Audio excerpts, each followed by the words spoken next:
Service animals are becoming a regular presence in everyday life. People who interact with these service animals often experience uncertainty when dealing with these animals. What is a service animal? How are they protected under the federal law? What rights do people have who require a service animal? Produced by Niagara University's First Responder Disability Awareness Training Program, this video brings together disability advocates who own service dogs, allowing them the opportunity to educate you on the topic and hear firsthand what the functions of their dogs are.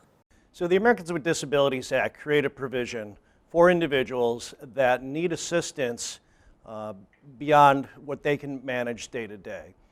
So they allotted a provision for individuals to be able to use service animals, in particular dogs, which is covered under the Americans with Disabilities Act. They are allowed to go in any public space that the public is allowed to go. So there are only a few places where they're not allowed, and that would be anywhere where you're really trying to keep a very clean environment, such as an operating room, burn unit, things like that. They allowed this so that people could go into places of public accommodation with their service animals so that they can perform those tasks that they cannot always manage on their own without the help of their service animal. So any emergency room, any ambulance, any fire truck, police car, anything like that, the dogs are allowed to go and should be taken with the individual if it's possible to do so. If you're not able to take the animal with you in the vehicle for some reason, you need to keep that animal as close to the individual as you can and reunite them as quickly as possible. So the ADA allows for service animals to be dogs specifically, but there is a small provision that will allow the use of miniature horses. What's important to note is that animals, in particular dogs, are trainable for a variety of tasks, and so there's no one set list that exists for service animals and what they can do. It really is up to the imagination of the individual relative to what their needs are and what that animal can be trained to perform. My service animal is trained to pick things up off the ground, carry items, open certain doors and drawers, and do counter transactions at stores.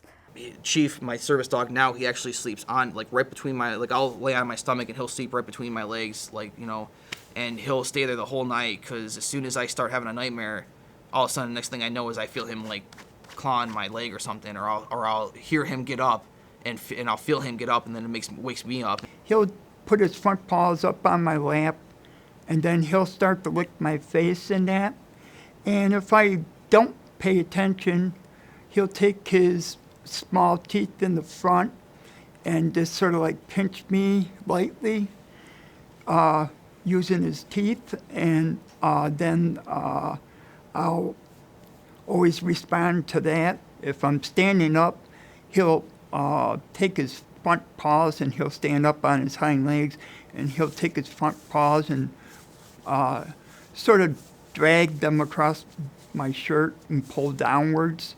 If I start getting a little upset, temper starts getting a little short, he's there to kind of nudge me and say, all right, you focus, time to realize what's going on instead of getting kind of lost in the moment. If we're out, it's a little different. So he's constantly on guard. He stays about 1.5 steps in front of me to kind of constantly looking around. If I'm ever stopped, he again keeps his head in a swivel. He's always looking around and watching surroundings. So when a place of public accommodation, a business or a government office, wants to approach an individual bringing a dog onto their premises, they have the right to ask two questions.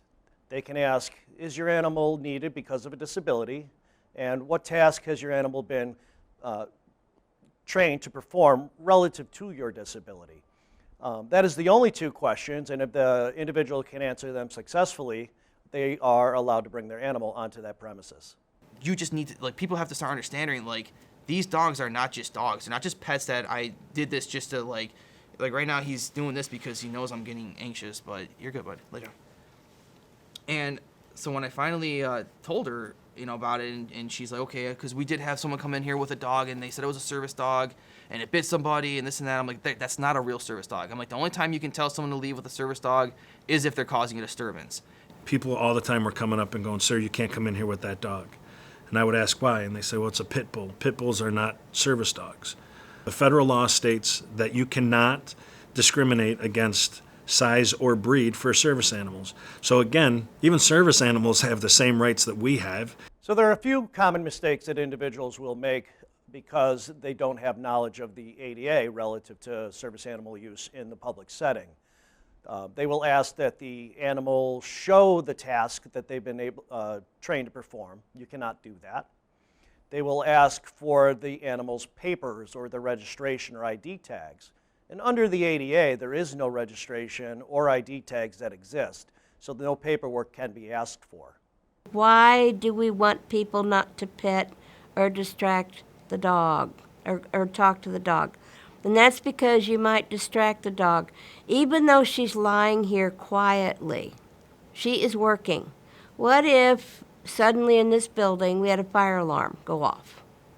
Or some evacuation situation, or we had to move somewhere? She has to be alert and on her toes to be ready to get up and leave.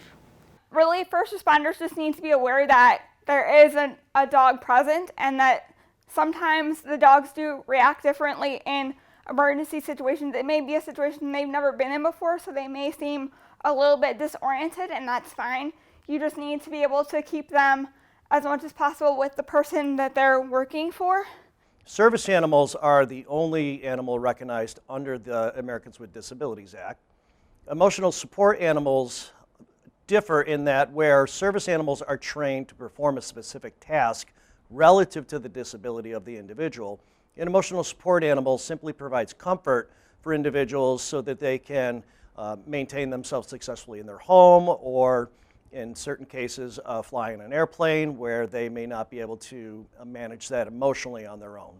In order to receive one of our dogs, you also have to be medically referred. So for us, under our opinion, being medically referred to the program also cuts down on the amount of fake service dogs in the community. Fake service dogs truly ruin it for those of us with real service dogs. The way I like to explain it is that emotional support animals are not task trained, meaning they are not trained to perform any specific task for the individual. They are there for comfort only. They're not there to actually perform a task. Emotional support animals don't hold the same rights as service animals. It's against the law to have them in a restaurant setting or in a community setting. Emotional support animals do have protections under two laws. The Fair Housing Act, which covers residential housing, as well as the Air Carrier Accessibility Act. So under the ADA, there are responsibilities that the handler has relative to the use of their service animal. If the service animal comes into the premises, they need to be under the control of their owner. Typically, control means on a harness, unless the task that the animal needs to perform is off harness.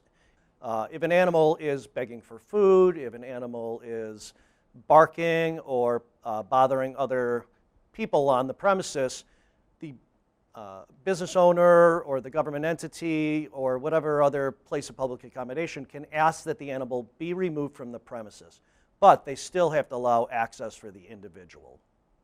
For more information, contact Niagara University's First Responder Disability Awareness Training Office at frdat@niagara.edu or call 716-286-8139. To see these interviews in their entirety, go to frdat.niagara.edu.